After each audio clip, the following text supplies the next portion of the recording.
Hello everyone, this is Mr. Informal back with another thoughts, analysis, and rant.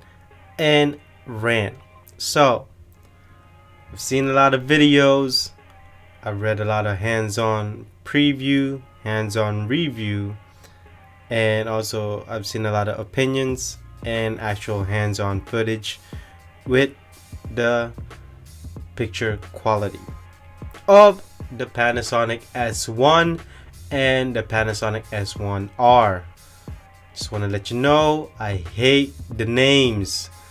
Why can't manufacturers actually call their cameras an actual name instead of letters, numbers? You know, I'm a fan of the Canon Rebel name. I like that name, Canon Rebel. But as usual, maybe it's just the Japanese thing with all these numbers. GF, XF, S1, S2, SS, Z1, ZR. We can go on and on and on.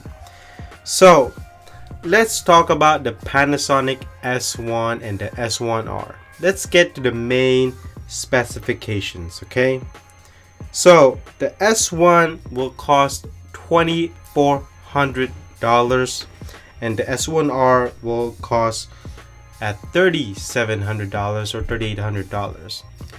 And the Panasonic S1 and S1R uses the L mount. It is a mount that is partnerships with Sigma, Panasonic obviously, and Leica, wherever you're from. And that's pretty good. You know, that means that we could have three brands that could produce lenses and they could compete one another, and the prices can go up or down depending on which brand, but certainly the Sigma will probably be the cheapest and maybe the most innovative. And then you got Panasonic and you got expensive Leica. So not only that, both cameras will shoot 4K, 60 or 50 frames per second depending on the model. Panasonic is touting that this is the best in its class. But with the S1R, if you do shoot 4K at 60p, it will have crop. That's a big no-no. Both cameras will have body image stabilization, or they call it dual image stabilization, meaning if the lens will also has IS, it will blend in with the body image stabilization. That will give you a lot of stops, so that's pretty cool. Dual memory cards. The main card slot will be the XQD. Your second card slot will be the SD. And then you got high-res EVF at 5.8 million dots OLED. That's pretty cool. Weathered sealed body. And then here we go with something negative. It's only contrast focus, not phase detect. And then the LCD does not fully articulate. It will only go sideways, up and down, and also top, and also tilt. I forgot to mention that the 4K video in future firmware will have 10-bit. That's pretty cool. And then another bad thing is that the body is huge compared to other full frame cameras. This is bigger than the Alpha 7, the Sony full frame Alpha. Unbelievable, like way bigger.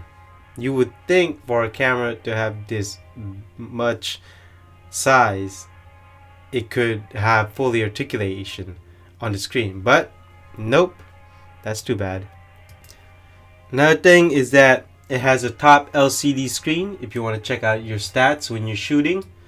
It has USB Type-C, Thank you, Lord.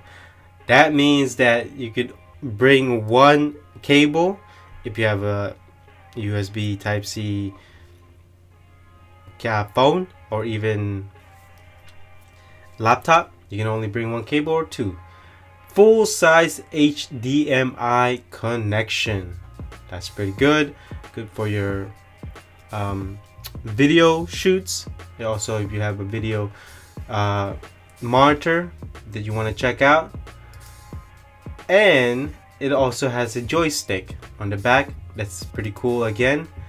And the on and off switch is not on the mode selection wheel. Instead, it's outside, which I actually prefer.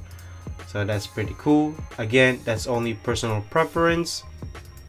So those are the specs. What are my thoughts of this camera? It's pretty effing expensive for what it has. It doesn't even have face detection. It doesn't even have fully articulated screen. How can you video log yourself or vlog yourself, I guess you can say? It's pretty big.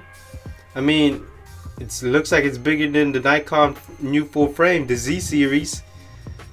It's certainly bigger than the Sony full frame cameras. I mean, what can I say?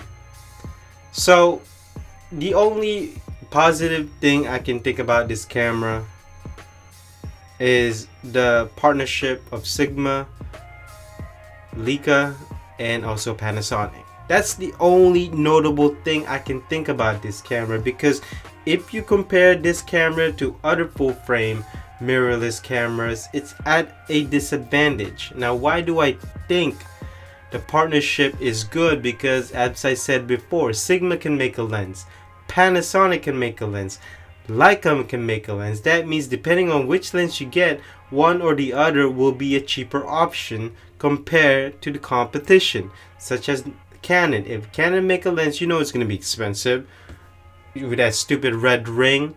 And I know Sigma can make a lens, but again, it won't be as a first party lens. It'd be a third party lens. So I really don't even know what Panasonic was thinking. I really don't. And so let's get on to the analysis. In a market where it suddenly becomes competitive, strictly speaking, full frame mirrorless cameras, where Sony have led the pack, especially led the pack, and they've been a couple years old in this segment, I cannot fathom and understand at what market does Panasonic is trying to target. Is it the people who love video? I get it, but at the same time, where is the fully articulated screen? Is it the people who love sports, who love taking outdoors, taking animal pictures? Where's the phase detect?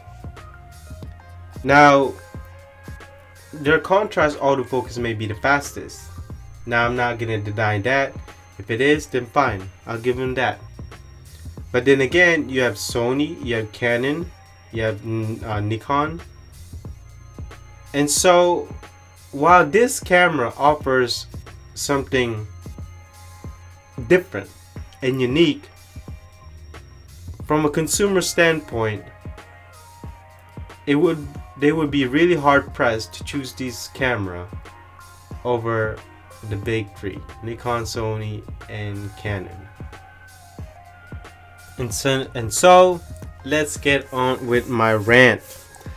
Number one, fully articulated screen. Where is that? For a price this much and you don't have it? Number two, it's effing big. It's massive compared to the other full frame cameras. Number three, Why, oh why, oh why is it so expensive? S1 $2,400, S1R $3,700 to $3,800. That's almost like a third price, more than a third price of the Sonys. Number 4, these are the lens lineup, okay, that is launching with this camera. 24 to 105 millimeters f4, 50 millimeters at f1.4, 70 to 200 at f4 with OIS. Where is the f1.2? Why can't we have brighter constant zoom lenses? Why does it have to be f4? Why can't it be f2, f2.8? I don't get it. I mean, the body already has image stabilization, so what's the point of the f4s? I really don't understand the why they chose these 3 lenses, and these lenses are not even bright.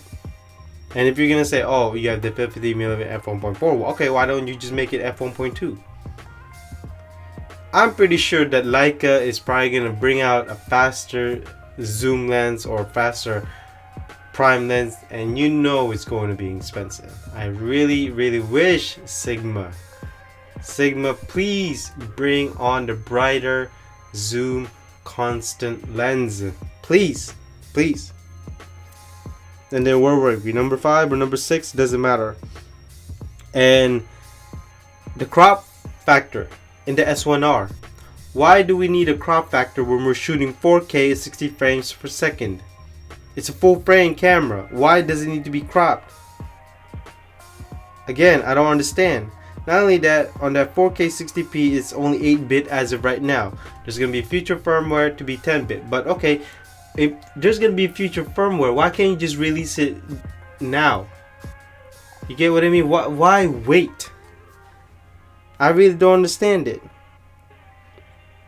And finally, the contrast focus. I'm really baffled by this. I mean, you would think with Leica's expertise, with Panasonic been in the camera game for so long, why can't you just why can't you just go out with a bang and just go for phase detect? Why does it need to be contrast detect? I mean, with this price, who's really gonna buy it? Who is going to take Panasonic seriously? I'm not. Are you taking them seriously with this camera? I mean, it's good to have competition, but again, what are they offering? What are they bringing to the table? Because I don't really see much. And so, I'm in a tough spot.